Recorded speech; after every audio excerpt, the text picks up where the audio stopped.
എന്തോ കാരണം കൊണ്ട് എങ്ങനെയോ 28,000 വോട്ടിൻ്റെ ഭൂരിപക്ഷത്തിന് വിജയിച്ചു എന്നതിനപ്പുറത്തേക്ക്, അല്ലെങ്കിൽ ഉണ്ടാക്കിയെടുത്ത ഒരു ഇമേജ് ഉണ്ട്, ഒരു കപട ഇമേജ്. ആ ഇമേജിൽ ജനങ്ങൾ വഞ്ചിതരായിരിക്കുന്നു എന്നാണ് നമുക്ക് മനസ്സിലാക്കാൻ വേണ്ടിയിട്ട് സാധിച്ചിട്ടുള്ളത്. DYFI ചെയ്യുന്നത് വളരെ മഹത്തരമായ ഒരു കാര്യമാണ് എന്ന് പ്രസംഗിച്ച അവസരവാദിയാണ് ജി സുധാകരൻ. ആ ജി സുധാകരനാണ് ഇപ്പോൾ പറയുന്നത് എന്താണ്, ഒരൊറ്റ എണ്ണത്തിനെ ആശുപത്രി കോമ്പൗണ്ടിലേക്ക് കയറ്റാൻ പാടില്ലെന്ന്.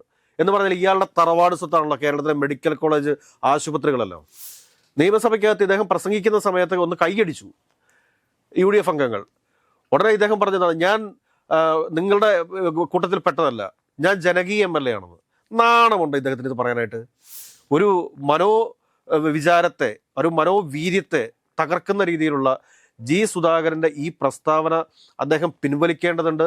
പിൻവലിച്ചതിന് ശേഷം അദ്ദേഹം മാപ്പ് പറയേണ്ടതുണ്ട്. നമസ്കാരം. കഴിഞ്ഞ ദിവസം അമ്പലപ്പുഴ MLA ജി സുധാകരൻ ഒരു പ്രസ്താവന നടത്തിയിരുന്നു ഈ മെഡിക്കൽ കോളേജുകളിലെ പൊതിച്ചോറ് വിതരണത്തിനെതിരെ. ഒരു രാഷ്ട്രീയ പാർട്ടികളുടെയും പേരെടുത്ത് അദ്ദേഹം പറഞ്ഞിട്ടില്ലെങ്കിൽ നമുക്കറിയാം കേരളത്തിലെ മെഡിക്കൽ കോളേജുകളിൽ പൊതിച്ചോറ് വിതരണം ചെയ്യുന്നത് ഏത് പാർട്ടിയാണെന്ന്. DYFI തന്നെയാണ് കാലങ്ങളായിട്ട് അതിന് മുന്നിലുള്ളത്. അപ്പോൾ ഒരു പാർട്ടികളെയും ഇത്തരം ഒരു കാര്യത്തിനും ആശുപത്രി കോമ്പൗണ്ടുകളിലേക്ക് പോലും അടുപ്പിക്കരുതെന്നൊക്കെയുള്ള രൂക്ഷമായ ഭാഷയിലാണ് അദ്ദേഹം കഴിഞ്ഞ ദിവസം സംസാരിച്ചത്. വർഷങ്ങളോളം അല്ലെങ്കിൽ പതിറ്റാണ്ടുകളോളം ഇത്തരം സംഘടനകളുടെ ഭാഗമായിട്ട് നിന്ന ഒരു വ്യക്തി പിന്നീട് ചില രാഷ്ട്രീയ ചായ്വുകളിൽ വന്ന മാറ്റം കൊണ്ട് അദ്ദേഹം മത്സരിച്ച് ജയിച്ചു. പക്ഷേ ഈ അടിസ്ഥാനപരമായ ആശയങ്ങളിൽ ഇത്ര പെട്ടെന്നൊരു മാറ്റം വരും എന്നുള്ളത് അത്ഭുതപ്പെടുന്ന ഒരു കാര്യമല്ലേ? ജി സുധാകരൻ എന്ന അന്നം മുടക്കി അവസരവാദി രാഷ്ട്രീയക്കാരൻ ഇതല്ല, ഇതിൻ്റെ അപ്പുറവും പറയും.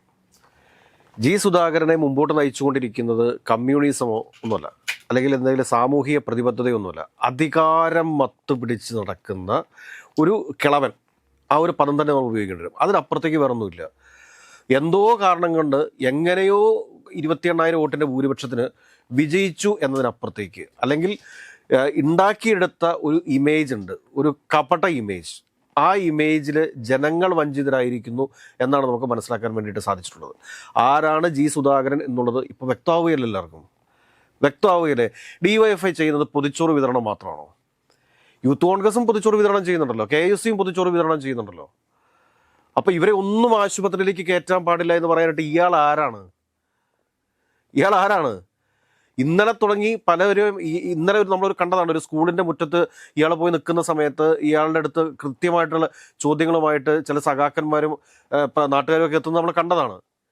അതിനുശേഷവും പിന്നീട് ഒരു നാണവും മാനവും ഇല്ലാതെ ഇതേ രീതിയിലൊക്കെ സംസാരിക്കുക എന്ന് പറഞ്ഞാൽ എന്താണ് അതിൻ്റെ അർത്ഥം? കുറച്ചൊക്കെ ഒരു മര്യാദ വേണ്ടേ? എത്ര വലിയ സേവനമാണ് DYFI ഈ കാര്യത്തിൽ ചെയ്യുന്നതെന്നുള്ള കാര്യം അറിയുമോ? കാരണം ഹോസ്പിറ്റലിൽ പോയി ഒന്ന് നിൽക്കണം. സർക്കാർ തന്നെ അവിടെ സർക്കാർ ആശുപത്രിയിൽ വരുന്ന രോഗികൾക്ക് ഭക്ഷണം നൽകണമെന്നുള്ളതാണ് ജി സുധാകരൻ്റെ നിലപാട്. മിസ്റ്റർ ജി സുധാകരൻ, താങ്കൾ മനസ്സിലാക്കേണ്ട കാര്യം എന്താണെന്ന് വെച്ചാൽ, മരുന്ന് മേടിച്ചതിൻ്റെ പൈസ കൊടുക്കാനില്ലാതെ നിൽക്കുന്ന ഒരു സർക്കാരാണിത്. ആ സർക്കാരിനോട് ഇനിയിപ്പോൾ അവിടെ വരുന്ന ആളുകൾക്ക് ഭക്ഷണം കൊടുക്കണമെന്ന് പറയുന്നത്. അവിടെ വരുന്ന ആളുകൾക്ക്, മെഡിക്കൽ കോളേജിൽ വരുന്ന ആളുകൾക്ക് ഭക്ഷണം സർക്കാർ കൊടുക്കുന്നുണ്ടാവും, രോഗികൾക്ക്. പക്ഷെ രോഗികളുടെ കൂടെ കൂട്ടിരിക്കാൻ വരുന്നവർക്ക് സർക്കാർ ഭക്ഷണം കൊടുക്കുന്നില്ലെന്നേ. അത് മനസ്സിലാക്കാനുള്ള ഒരു സാമാന്യ ബോധം പോലും ഈ പറഞ്ഞ മനുഷ്യനുണ്ടോ?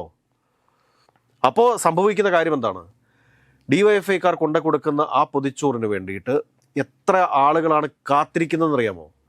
സ്ഥിരം കിടപ്പ് രോഗികളായിട്ട് മെഡിക്കൽ കോളേജിൽ കഴിയുന്ന ആളുകൾ, ജോലിക്ക് പോകാൻ സാധിക്കാത്ത ആളുകൾ, ഈ DYFI കൊണ്ടുവരുന്ന ആ ഒരു നേരത്തെ ഭക്ഷണം അതിനുവേണ്ടി വെയിറ്റ് ചെയ്യുന്ന ആളുകളുണ്ട്. കുറേ വർഷങ്ങൾക്ക് മുമ്പ് ഇദ്ദേഹം തന്നെ പറഞ്ഞത് എന്താണ്, DYFI ചെയ്യുന്നത് വളരെ മഹത്തരമായ ഒരു കാര്യമാണ് എന്ന് പ്രസംഗിച്ച അവസരവാദിയാണ് ജി സുധാകരൻ. ആ ജി സുധാകരനാണ് ഇപ്പോൾ പറയുന്നത് എന്താണ്, ഒരൊറ്റ എണ്ണത്തിനെ ആശുപത്രി കോമ്പൗണ്ടിലേക്ക് കയറ്റാൻ പാടില്ലെന്ന്.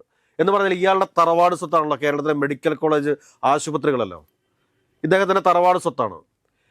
ഇദ്ദേഹം അമ്പലപ്പുഴയിൽ നിന്ന് ജനങ്ങൾക്ക് പറ്റിയൊരു അബദ്ധത്തിൽ MLA ആയിപ്പോയി എന്ന് മാത്രമേ ഉള്ളൂ. അതിൻ്റെ അപ്പുറത്തേക്ക് വേറൊന്നുമില്ല. സംഘികളുടെയും സുഡാപ്പികളുടെയും എല്ലാ വോട്ട് മേടിച്ചിട്ടാണ് ഈ ജി സുധാകരൻ വിജയിച്ചിട്ടുള്ളത്. രാത്രിയുടെ യാമങ്ങളിൽ തലയിൽ മുണ്ടിട്ടുകൊണ്ട് ഇദ്ദേഹം ഈ പറഞ്ഞ എല്ലാ സ്ഥലങ്ങളിലും പോയിട്ടുണ്ട്. സംഘികളുടെ കൊട്ടാരത്തിൽ പോയിട്ടുണ്ട്, അതോടൊപ്പം തന്നെ സുഡാപ്പികളുടെ കേന്ദ്രത്തിൽ പോയിട്ടുണ്ട്. അതിനുശേഷമാണ് ഇദ്ദേഹം വിജയിച്ചിരിക്കുന്നത്. അത് കഴിഞ്ഞതിന് ശേഷം സമുദായ നേതാക്കന്മാർക്കെതിരെ ഘോരഘോരം പ്രസംഗിക്കുന്നു. അതിനുശേഷം കളിച്ചുകുളങ്ങരയിൽ പോയി ഇങ്ങനെ കുമ്പിട്ട് നിൽക്കുന്ന നമ്മൾ കണ്ടതല്ലേ. NSS ആസ്ഥാനത്ത് പോയി കുമ്പിട്ട് നിൽക്കുന്ന നമ്മൾ കണ്ടതല്ലേ. അതിനുശേഷം മന്ത്രിയാകാൻ വേണ്ടിയിട്ട് എത്ര കോൺഗ്രസ് നേതാക്കന്മാരുടെ തിണ്ണനിറങ്ങാൻ വേണ്ടിയിട്ട് പോയി. അതിനുശേഷം ഇന്ന് ഇപ്പോൾ സലാം ഉന്നയിച്ചിരിക്കുന്ന ആരോപണം എന്താണ്? ഏതോ ഒരു വലിയ കൺസ്ട്രക്ഷൻ കമ്പനി, ആ കൺസ്ട്രക്ഷൻ കമ്പനിയിൽ നിന്ന് വാങ്ങിയ പണത്തിന്റെ കണക്ക് ആദ്യം പറഞ്ഞതിന് ശേഷം അഴിമതി വിരുദ്ധ പോരാട്ടം നടത്താമെന്ന് ഒരു ആരോപണം ഉന്നയിച്ചിരിക്കുമല്ലേ. അതിന് മറുപടി പറയാൻ വേണ്ടിയിട്ട് ഇദ്ദേഹം തയ്യാറാവണ്ടേ? ഇത് കൂടാതെ തന്നെ ഡിവൈഎഫ്ഐയുടെ നേതാവ് ഇദ്ദേഹത്തിനെതിരെ ഉന്നയിച്ചിരിക്കുന്ന ആരോപണം എന്താണ്? അതിശക്തമായ ആരോപണമല്ലേ ഉന്നയിച്ചിരിക്കുന്നത്. കാരണം ഇദ്ദേഹത്തിന്റെ അക്കൗണ്ടിൽ കിടന്നിരുന്ന 50 ലക്ഷം രൂപ ഇലക്ഷന് നോമിനേഷൻ കൊടുക്കുന്നതിന് മുമ്പായിട്ട് അത് മകന്റെ അക്കൗണ്ടിലേക്ക് മാറ്റിയിരിക്കുന്നു. ഈ 50 ലക്ഷം രൂപ എവിടെ നിന്നാണ് വന്നത്? എവിടുന്ന് വന്നതാണ് അറിയാൻ ആഗ്രഹമുണ്ടെന്നേ. ഇദ്ദേഹത്തിന്റെ പറമ്പ് വിറ്റതാണെങ്കിൽ പറമ്പ് വിറ്റതാണെന്ന് പറയൂ.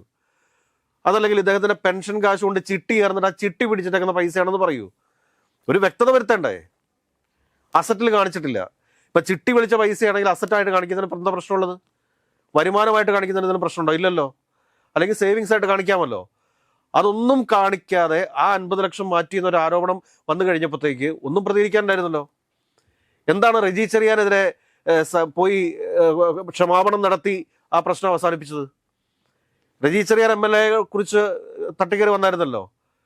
തോട്ടപ്പള്ളി സ്പിൽവേയുമായി ബന്ധപ്പെട്ടിട്ട് ഉള്ള ആ പ്രശ്നം, ആ പ്രശ്നത്തിൽ റെജി ചെറിയാൻ ജസ്റ്റ് ഒന്ന് സന്ദർശിച്ചു എന്ന് പറഞ്ഞുകൊണ്ട് ഇദ്ദേഹം എന്ത് കോലാഹലം ഉണ്ടാക്കിയായിരുന്നു. തിരിച്ച് കൃത്യമായ മറുപടിയാണല്ലോ പറഞ്ഞത്. ഇയാൾ മഹാരാജാവല്ല എന്ന് തന്നെയല്ല പറഞ്ഞത്.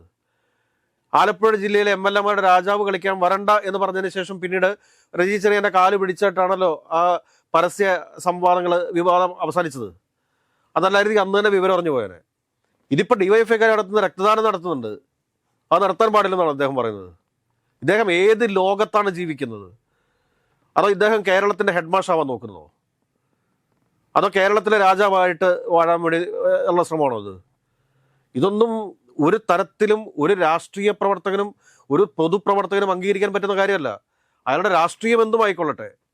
പക്ഷേ ഈ ആശുപത്രികളിൽ വരുന്ന രോഗികളുടെ അന്നം മുടക്കാൻ വേണ്ടി നടക്കുന്ന ഒരുത്തൻ എന്ന് പറഞ്ഞു കഴിഞ്ഞാൽ അയാൾ പിന്നെ ജനപ്രതിനിധിയായിട്ടിരിക്കാൻ യോഗ്യനാണോ അയാൾ? എനിക്ക് തോന്നുന്നു ഈ വിഷയത്തിൽ കോൺഗ്രസിന്റെയോ അല്ലെങ്കിൽ UDF-ന്റെയോ പിന്തുണ ഉണ്ടാവും എന്ന് കരുതുന്നില്ല. അല്ല, ഒരു കാരണവശാലും ഉണ്ടാവത്തില്ലല്ലോ. ഇന്നലെ തന്നെ ആ സ്കൂളിൽ അത്രയും വലിയ പ്രശ്നം ഉണ്ടായി. ഏതെങ്കിലും ഒരു UDF-കാരൻ, ഏതെങ്കിലും ഒരു കോൺഗ്രസ്സുകാരൻ അതിനെതിരെ ഒരു പ്രതിഷേധവുമായിട്ട് രംഗത്ത് വന്നോ? നമ്മൾ പ്രത്യേകം ശ്രദ്ധിക്കേണ്ട കാര്യമാണ്. കോൺഗ്രസ്സുകാർക്ക് എന്ത് ഉത്തരവാദിത്വം ഇയാളുടെ മേൽ? കാരണം കഴിഞ്ഞ കുറേ വർഷങ്ങളായിട്ട് 10-40 വർഷമായിട്ട് കോൺഗ്രസിനെ നിശിതമായി വിമർശിച്ചുകൊണ്ടിരുന്ന, അല്ലെങ്കിൽ കോൺഗ്രസ്സുകാരെ തല്ലാൻ വേണ്ടി മുമ്പിൽ നിന്നിരുന്ന ഒരാളെ ഒരു സുപ്രഭാതത്തിൽ പല ആളുകളുടെയും അവസരം ഇല്ലാതാക്കിക്കൊണ്ട്, ഷുക്കൂറിനെ പോലെ, അഡ്വക്കേറ്റ് അനിൽ ബോസിനെ പോലെയൊക്കെയുള്ള ഒരുപാട് ആളുകളുടെ അവസരം ഇല്ലാതാക്കിക്കൊണ്ടാണ് ഇദ്ദേഹം അവിടെ സ്ഥാനാർത്ഥിയായിട്ട് വന്നത് ഒരു സുപ്രഭാതത്തിൽ. അതൊക്കെ ഒരു പൊളിറ്റിക്കൽ ഗെയിമാണ് കോൺഗ്രസിന്റെ, അംഗീകരിക്കുന്നു. പക്ഷെ അതിനുശേഷവും നിയമസഭയ്ക്കകത്ത് ഇദ്ദേഹം എന്താ കാണിച്ചത്? നിയമസഭയ്ക്കകത്ത് ഇദ്ദേഹം പ്രസംഗിക്കുന്ന സമയത്ത് ഒന്ന് കൈയടിച്ചു UDF അംഗങ്ങൾ. ഉടനെ ഇദ്ദേഹം പറഞ്ഞതാണ്, ഞാൻ നിങ്ങളുടെ കൂട്ടത്തിൽ പെട്ടതല്ല, ഞാൻ ജനകീയ MLA ആണെന്ന്. നാണമുണ്ട് ഇദ്ദേഹത്തിന് ഇത് പറയാനായിട്ട്? ഒരല്പം ഉളുപ്പുണ്ടെങ്കിൽ അങ്ങനെ പറയുമോ? ഒന്ന് ആലോചിച്ച് നോക്കിയേ. കാരണം ഇത് ജയിക്കുന്നതിന് മുമ്പ് ഓരോ കോൺഗ്രസ്സുകാരൻ്റെയും വീട്ടുപടിക്കലായിരുന്നു ഇദ്ദേഹം. അത് കഴിഞ്ഞതിന് ശേഷം ഇരുന്ന് ഗീർവാണം വിടുന്നത് കേട്ട് കഴിഞ്ഞാണ്ടല്ലോ നമുക്ക് തന്നെ അതിശയോക്തി തോന്നിപ്പോകുന്നു. ഒരുപക്ഷെ ഇദ്ദേഹത്തിന്റെ സമനില തെറ്റിപ്പോയിട്ടുണ്ടാവാം. പ്രായം ഇത്രയൊക്കെ ആയില്ലേ? കാരണം മന്ത്രിയാക്കാത്തതിലുള്ള ഒരു വേവലാതി ഇദ്ദേഹത്തിനുണ്ടാവാം. പൊതുവെ UDF-ൽ നിന്ന് ആൾ ഉദ്ദേശിക്കുന്ന ഒരു പരിഗണന ലഭിക്കുന്നില്ലെന്നോ? അല്ല, എങ്ങനെ ചുമക്കുമെന്ന് ജി സുധാകരനെ പോലെയുള്ള ഒരാളെ ഏതെങ്കിലും ഒരു പൊസിഷനിൽ ഇരുത്താൻ പറ്റുമോ? UDF ഏതെങ്കിലും തരത്തിൽ ഏതെങ്കിലും ഒരു പൊസിഷനെ കൊണ്ട് ജി സുധാകരനെ ഇരുത്തിക്കഴിഞ്ഞാൽ അവിടെ എന്താ സംഭവിക്കുക എന്നുള്ളത് എല്ലാവർക്കും അറിയാലോ. എപ്പോൾ വേണമെങ്കിലും കാല് വരാം. എപ്പോൾ വേണമെങ്കിലും കാല് വരാമെന്ന് മാത്രമല്ല, മന്ത്രിസഭയ്ക്കകത്തും കാലം ഇരുത്തി കഴിഞ്ഞാൽ ഏറ്റവും ആദ്യം മുഖ്യമന്ത്രിയെ വിമർശിച്ചു തുടങ്ങും. കാരണം ഇദ്ദേഹത്തിന് മീഡിയോമാനിയ എന്ന് പറയുന്നൊരു ഇതുണ്ട്. മീഡിയക്കാരെ കാണുമ്പോഴൊക്കെ തെറി പറയും.